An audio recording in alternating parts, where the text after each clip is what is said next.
what's say the problem with the Hunter now, and it's really that.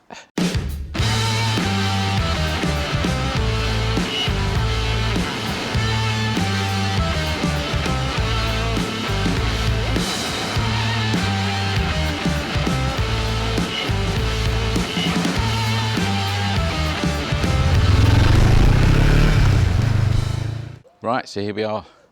This is the big one, is it? This is the big rivalry. So what we're going to do, so we're going to do direct comparisons between these two specifically, but I'm also going to include the GB350 in this.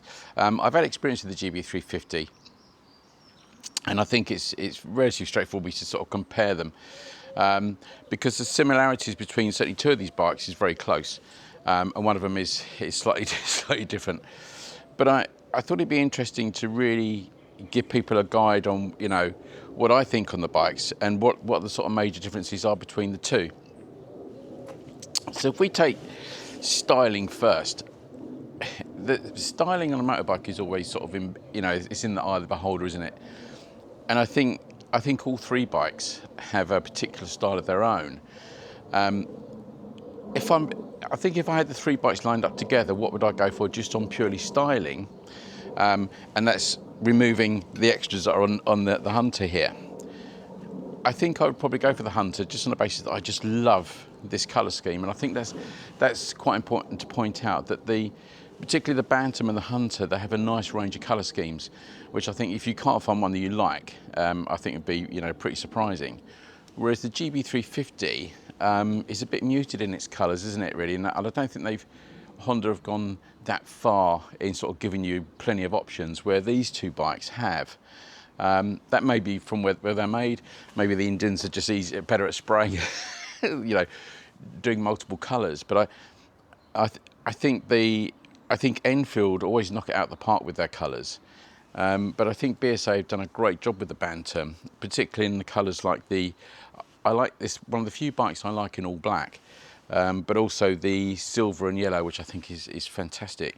But for me, the blue and white on this, which really changes the profile of this bike and gives it, I always think of it as like a mini Bonneville. I just think it's really, really good. Even that Dove agrees. But yeah, but it's a very close thing, isn't it, with three bikes?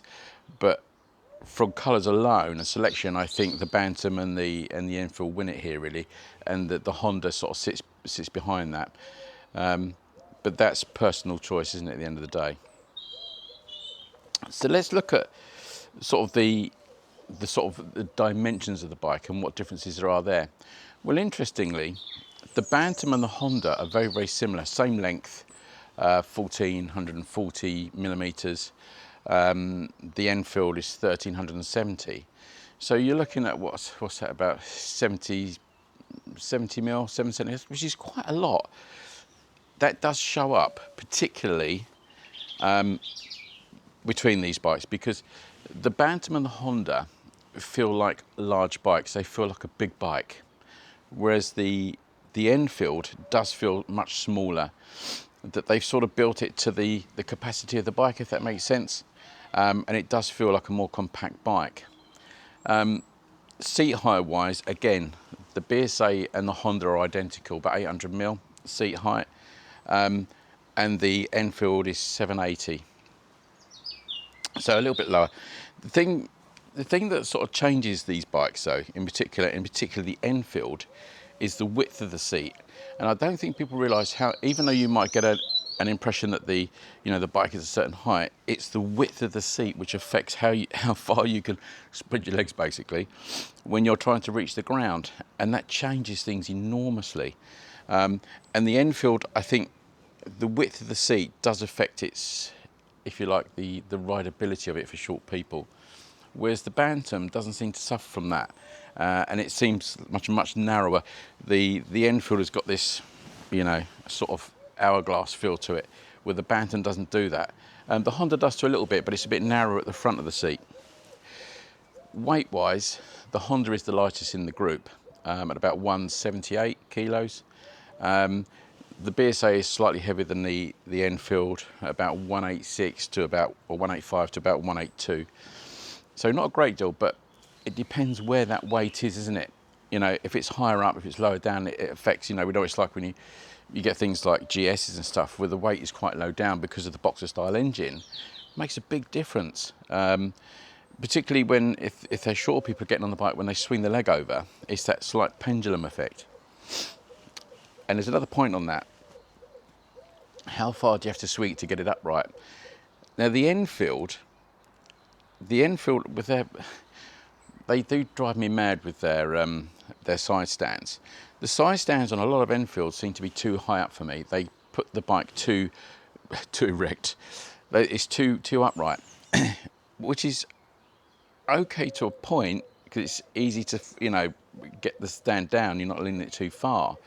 But the problem you find is it makes it a little bit unstable for me. You've got to find level ground to put these bikes on, or ground slightly sloping away from you, because I always think if you, on bikes like this, you know, if you've only got to just touch it like that, I'm putting no pressure on that. I always find that becomes a bit of a challenge for people, because people generally always sit on the bike from the low side or the angled side, and it's sort of thing that if you're a bit overzealous, you know, if you jump on and go straight over. The BSA on the other hand, it's not like that. I've got to put a lot of weight on that to get that upright, and the Honda sort of mirrors the BSA a little bit like that. But because the Honda's a little bit lighter, it's just easier to get up. But all three bikes are pretty easy to sort of wander around with. But I would give it probably to the BSA for wheeling it around. The Enfield, it's just that little bit. Even though it's lighter than the BSA, it just feels more of a dead weight, which is rather odd, isn't it, really? So, in terms of specification, I think for me the BSA takes it, simply because it's an easier bike to live with, or seems to be an easier bike to live with. Let's sit on the bikes. So the Bantam, you know, leg position is good. It feels like a bigger bike. It feels like a bigger bike, and that's one of the big plus points for me about the BSA. It does feel like a full-size bike. That extra length in the wheelbase, and the bars are just higher for me, and it feels like a slightly scaled-down version of their 650, the Scrambler, and I really like that. And it's one of the reasons why I think that the Bantam is going to sort of, it's stifling the Scrambler in sales because it's too close to it in sort of feel. But I do like the layout of this, but we'll talk about clocks in a minute. The Enfield, when you get on the Enfield, I can immediately feel how much it, even though the seat height in theory is only 10 mil, this is way lower. This is way lower. It's quite surprising, really. It feels like a smaller bike. Now this has got a few options on it because we put the bar risers on here and we got extra bits and pieces. It sort of fills the bike out a little bit, but it feels immediately smaller. Immediately. The tank feels smaller. In terms of tanks, they're both 13 litres on this and the BSA, but the Honda has a 15 litre tank, which can obviously make a bit of a difference when you're doing long rides on it. But it does feel a smaller bike all round this bike, quite surprising really. I do tend to fit the signature seat on here, which sort of lifts you up a little bit because it's a bit more rigid. You haven't got that bow in the seat like you do on the standard seat on the Hunter. But in terms of things like instruments and stuff, I'm going to come on to that. The clock on the Enfield is much better than the Bantam. The Bantam, I think, is still, it's a cheap looking clock. It's not clear. You can angle the Bantam's clock, but it's not as nice and direct as this. You don't have a rev counter on the Hunter, but it's a nice analog clock, so analog with an LCD in the middle, and it's just very easy to read with a nice red indicator on there. It just works better than the BSA, and that's very similar to the Honda in that respect. The Honda clock is much better than the BSA. That's the one real downside to that BSA is the clock and instrument cluster on there. But it is usable at the end of the day. It's one of those things, because it's LCD, if you're wearing sunglasses, you know, you lose, again, some of that clarity. You don't with the Enfield. What I do like on the BSA though, is the fuel gauge is better increments on there, quite like that. But it's just that readability of the clock itself. Let's have a look at the fit and finish of the bikes in a bit more detail. And you can sort of see, particularly between these two, the real difference in sort of the quality of the finish at the moment. Let's have a look. I think what's quite interesting about the Enfield is when you look at, even at this period, this is a 23 bike, you know, you look at the quality of the welding and that, it is a little bit, you know, sort of bird poopy. And particularly when you got these areas on the bike, which is really showy, you sort of think, well, you can live with the other bits, but it's these areas which you think, well, they take a little bit more time. I think now newer bikes are better than this, but it does show you that you know, some of the welding quality was one of the things that always let down the Enfield at the end of the day. Nothing wrong with the components, and I think the finish on the engine, I think when you look at these engines, although this is air-cooled, it's got a classic air-cooled look to it, and I really like that.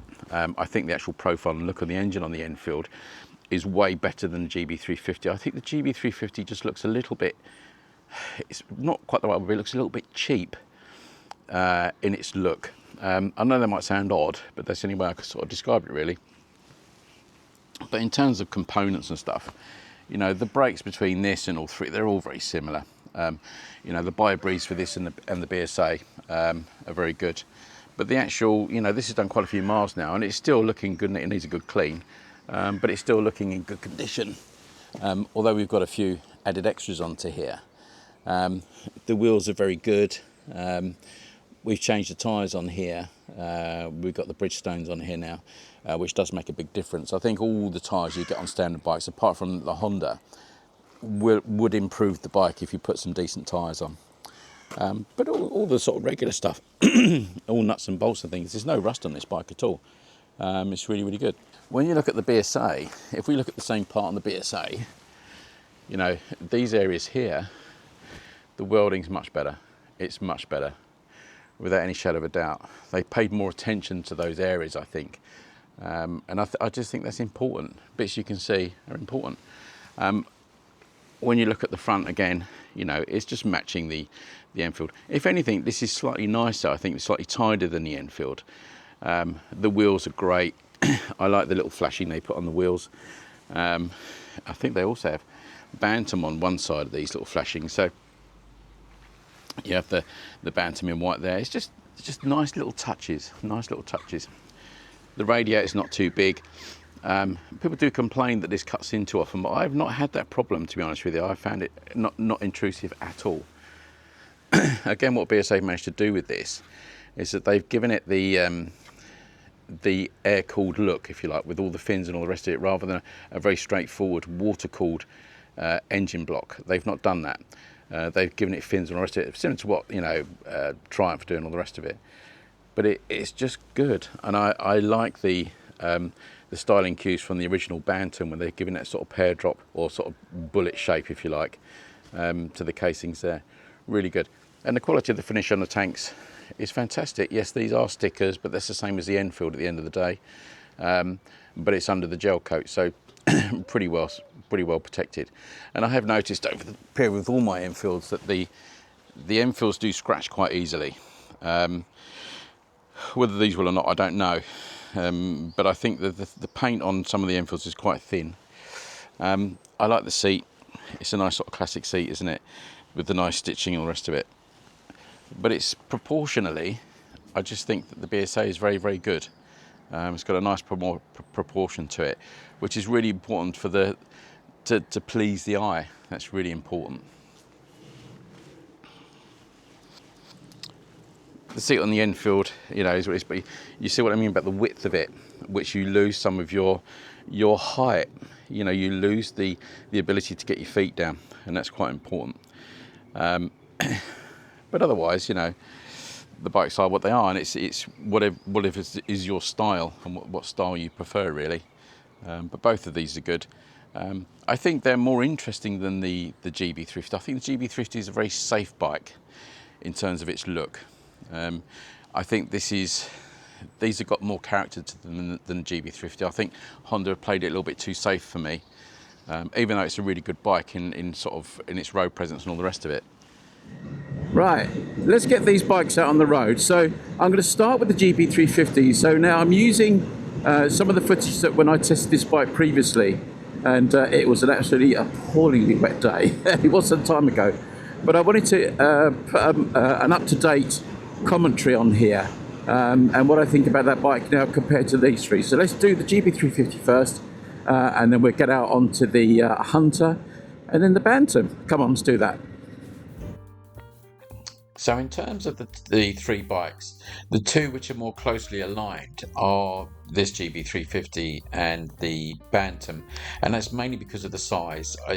I think those two bikes, they're almost identical in size and footprint, really, and wheelbase, and they feel like bigger bikes. They feel like a full-size bike, whereas the Hunter just doesn't really. Although I'm not saying that's a bad thing, but you feel like you've got more bike underneath you, which I like. In terms of the suspension and stuff, I think it is in between the two, though. So this is sort of like Mummy Bear, isn't it? The GB. But the only thing I found about the GB when I looked at it, and it's something I also saw when I saw it in India as the Highness, although it's obviously been changed slightly for the sort of European market, there was just some of the accessory bits, like the chroming on the casings and stuff like that. I just didn't think it looked premium in my regard. I just didn't think it worked, and that's not a sort of major criticism, really, because people like certain finishes on their bikes. But I think when you compared it to all the other bits on the bike, like the tank and the finish and the welding or the rest of it, I think it sort of let it down a little bit. But I do think the styling is actually very nice on the GB. This bike in particular had the cowling on the back of the seat, and I think that actually finished it off really nicely. A little screen. You tended to find that with the sort of press bikes and the demo bikes, that they tend to spec them up quite a bit. The only thing I found quite interesting, though, about the GB was the fact that it had that slight issue with putting accessories on there in terms of electrical accessories, because you couldn't put too much on there because you were going to overload the generator or the stator, apparently, and that was a criticism of the bike when it first came out. But in terms of actually the bike itself and how it looks and rides, I think it rode like a big bike. Let's have a quick listen to it and see what you think of that.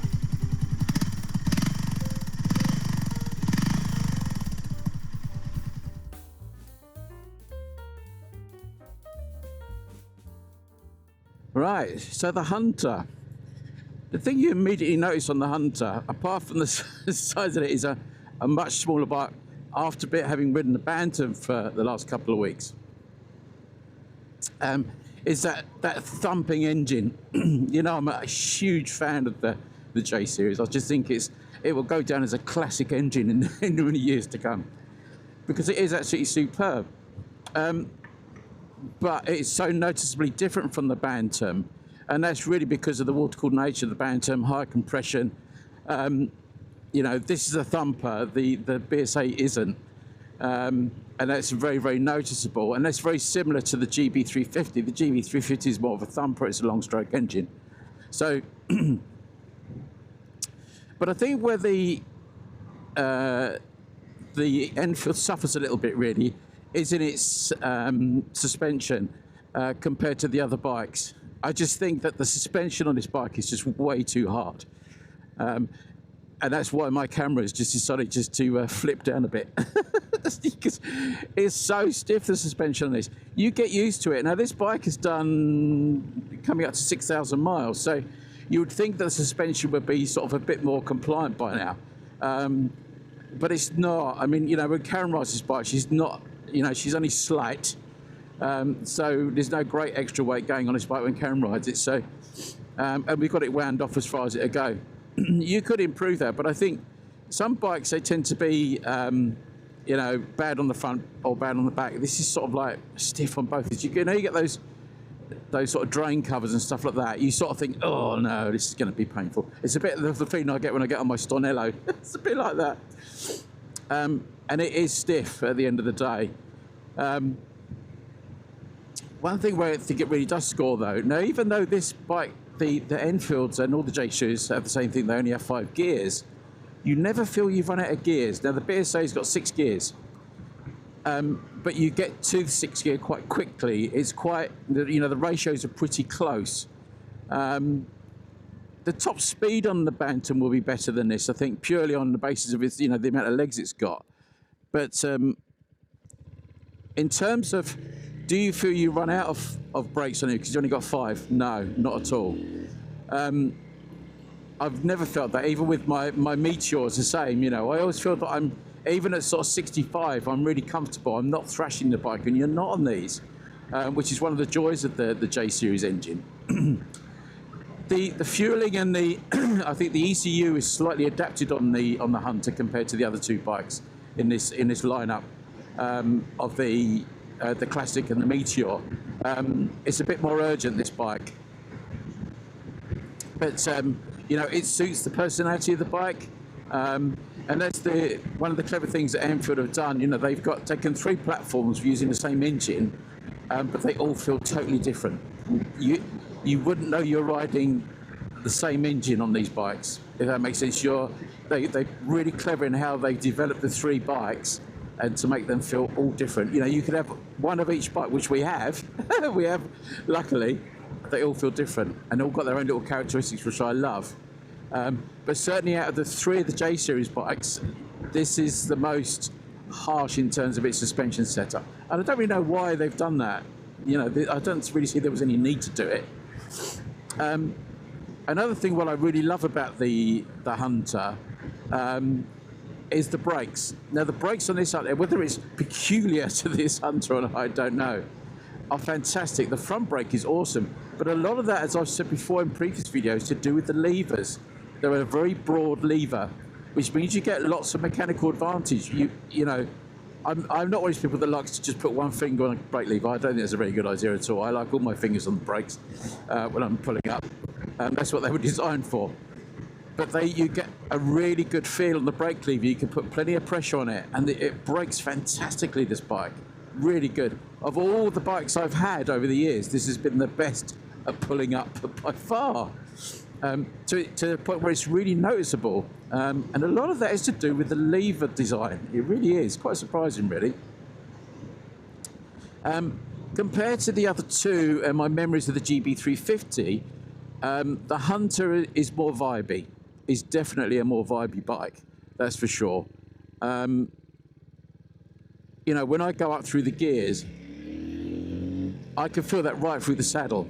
Right through the saddle. And I can feel it on the pegs as well. It's not bad, but it's noticeable. It's certainly noticeable. There we go. Got the bumpy road, and it's playing with my camera again. But yeah, it's just a characteristic, I suppose, of a long straight thumper. You know, unless you can really arrest that vibration through damping through the pegs and rubber grommets and things like that, you're going to get that at the end of the day. But I think, as a bike, I think the Hunter still has a special place in my heart. I think it looks phenomenal as a bike. But I think the problem is if you then ride the Bantam after this, I think you would think that the Bantam was just a better all-round package in terms of its rideability, not in looks as such, but just its rideability. And I think it is fantastic in that respect. Right, let's get back and have a go on the Bantam, shall we? Come on, before my camera falls off with all the vibration. Right, the Bantam then. So, immediately out the gate on the Bantam, it's that engine. It sort of sits there in the middle of this little pack of 3 that it just knocks the spots off all of them, I think. Now, I know you could say, that, okay, well, the Hunter is trying to be a bit more classic and all the rest of it, but I just think, you know, if you ride this after riding the other two, I just think you feel like you're being outdone, or you've been done. You think, hang on a minute, I want an engine like that, because whatever you say about the three bikes, having that extra sort of 9 horsepower, roughly what it is, it makes such a difference. It makes such a difference. Now, I know it doesn't quite have the character in terms of the thumpiness, say, of the Enfield, which is very similar to the GB350. So I think you've got to remember is the GB350, at the end of the day, which was originally released in India as the Highness, is a copy, really, of the classic 350 by any stretch. You know, when I saw it there in India a couple of years ago, I thought, well, that's an exact copy of the classic 350. So it's more aligned to that. But the Bantam, that extra little bit of power in the engine and being water cooled, it doesn't feel like a thumper. It feels more like a sort of modern spec sort of engine, really. At the end of the day, it's not trying to be an old-fashioned engine. It's a modern engine. You really notice it. You really do. I would say, though, that the way that the gearing is, once you get into 6, and this has got 6 gears, so once you get into 6, you feel like you could do with another gear. You know, you flipped up 6 times to get there, and you think, oh, I've got to do a 7. And that's the only thing I would say that is a slightly problematic with the Bantam, is that it is quite high geared. I sort of wish there's enough power in the engine that you could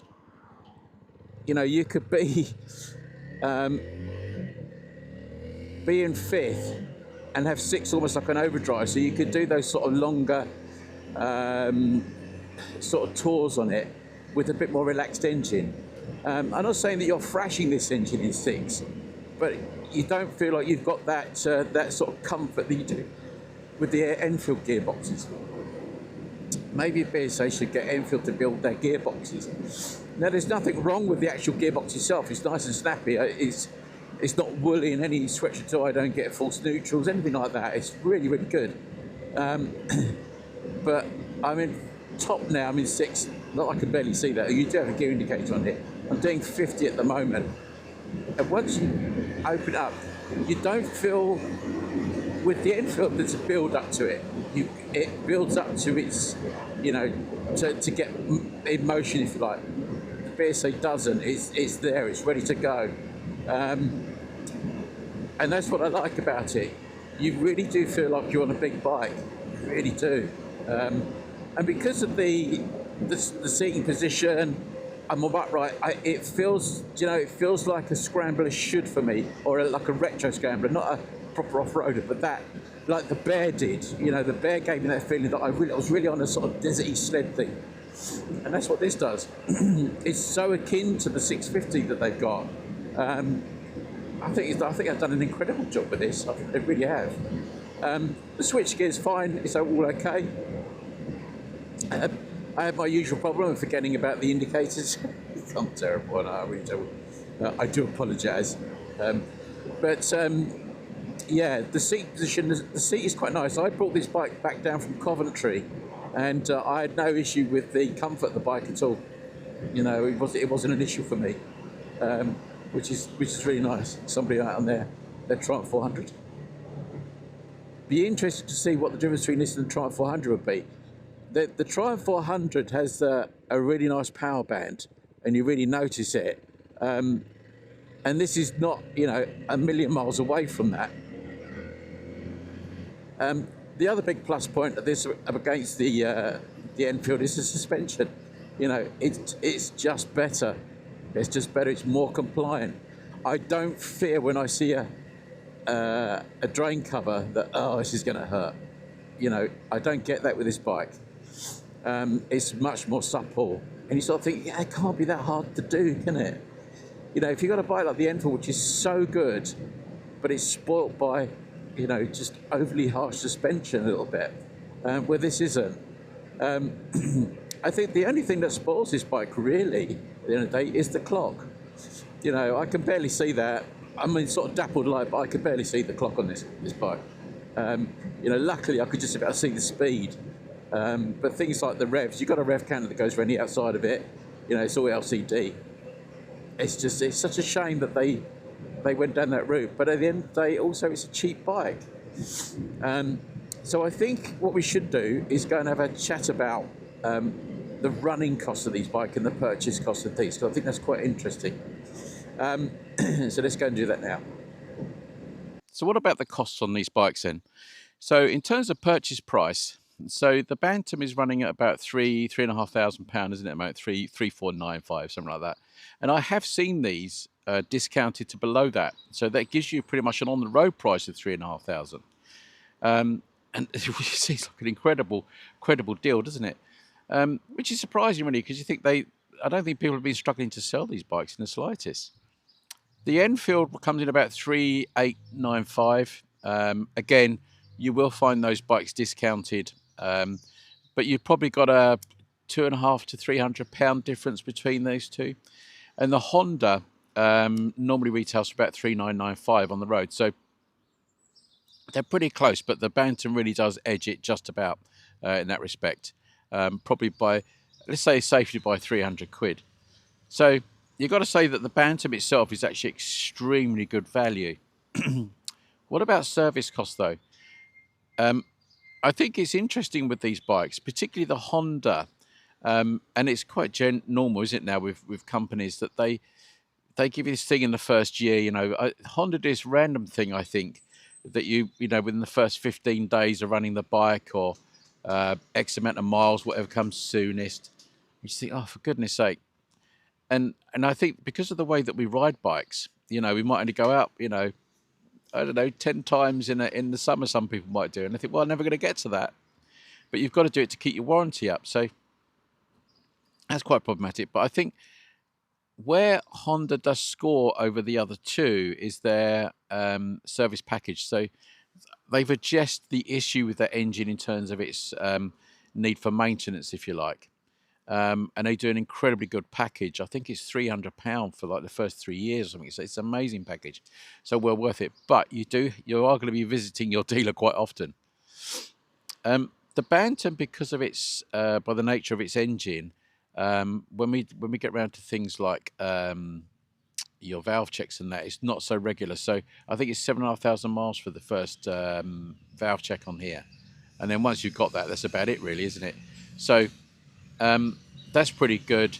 Initial first service 500 miles, and I think the valve check costs on the Bantam will probably be more than the other two bikes, simply because it's water cooled, not air cooled, and not so easy to get to. But Enfield, on the other hand, they tend to be pretty cheap to service if you've got a service centre near you. I can remember the last time I had the valve check done on the Hunter, it was 80 quid. I didn't need the oil changing because I could do that myself. But it was 80 quid, and I got a bike to take home for the week for a couple of days. So, yeah, they're all pretty good. I think the Honda, if you buy Honda new, then you must go for that service package because it's going to save you a lot of money. But I don't think any of these bikes are particularly expensive to service and maintain. Running cost-wise, you know, they're all pretty good. Fuel economy. There is a suggestion that this is a bit more thirsty, but then you're tending to ride it a little bit harder anyway, I think, because of the power and everything of the engine. But I think if you weigh in all your stuff in terms of the buying price, etc., and the running costs, I think the Bantam beats the other two. And at the moment, although the bike's still very new, we're not seeing any particular reliability issues with them, that we're getting recurring problems, stuff like that. But only time will tell with that. But I think the Bantam is one of those bikes where you could, you know, I've seen ex-demo Bantams, and we know what we're talking about, ex-demos and running in periods and stuff like that. But some of these are incredibly cheap, and really good buys. And it's one of those bikes I think that you could buy, and you'd be quite happy to do some customization on it, sort of scramblerize it and stuff like that. I think that'd be really interesting. And you could do that with the Hunter as well. The second-hand Hunters, you know, you could get them in the sort of £2,000 mark if you're lucky. And we know the reliability of the engine or rest of it is such a good basis for a customization job if you want to do it. But they also work great as a little commuter bike. All three of them will do that without any problem at all. But I think running cost-wise, I think the Bantam may work out slightly better in the end. The only downside to that is your service centres. Where are you going to get it done? Because a lot of companies or dealers disappeared off the BSA radar because they just weren't getting a service, so they just didn't. There were too many problems with the early bikes, with the Gold Star and stuff like that. They got burnt and they didn't want to go back to it. They might be regretting that now, and maybe they'll come back into the fold. And I think the dealers that are hung in there are probably reaping the benefits of it, and I certainly think they will this year and going into next year. But running costs, yeah, they're all there or thereabouts. The Honda's a little bit more expensive to buy new. The Bantam's the cheapest to buy new. But you've got to weigh up, have I got somewhere to get it serviced? Have I not? And all the rest of it. But yeah, they're three pretty cheap bikes to run at the end of the day. So I think at the end of the day, all three bikes are fantastic. I mean, what a great gaggle of 350s we got to choose from. And I think you would find at least one of those which is going to do the business for you. For me, the best of the bunch is the BSA. I just think the quality of the finish, you cannot get over that engine. It sits there in the mix, that it's far superior than the other two in my mind in performance. Whether it'll be better in reliability is another thing. Time will tell on that. But I think in pure performance alone, the other two can't match it. They really can't match it. And having that extra sort of 8, 9, 10 horsepower, it makes a world of difference just in the rideability of it. And it doesn't feel like the other two, like sort of long stroke thumpers. It's more than that because it's water cooled. It's got a high compression rate. It just works better in my view. And I think when you put the price into the mix, I just think the Bantam's an extraordinary package, absolutely extraordinary. And it can't be ignored. And I think as soon as people ride it, they really enjoy it. Again, the only thing in the mix is the clock really, but I suppose you get used to it at the end of the day. Be interested if you could get an upgrade clock to that, something different. Maybe there's something they will do as time goes on. With the success of the Bantam, it'd be nice if they do some upgrades maybe in a year's time. But I just think it outclasses the other two as a rider's bike for a bit of fun. I really do. I think it's got that nice mix of classic looks, but with modern sort of feel and components and stuff in it, and that engine, it just works in my view. It just works. In terms of what comes out bottom, really, neither. I think nothing really comes out bottom. It's just something comes out top, if you know what I mean. But in terms of what's say the problem with the Hunter now, and it's really that's the problem with the Hunter.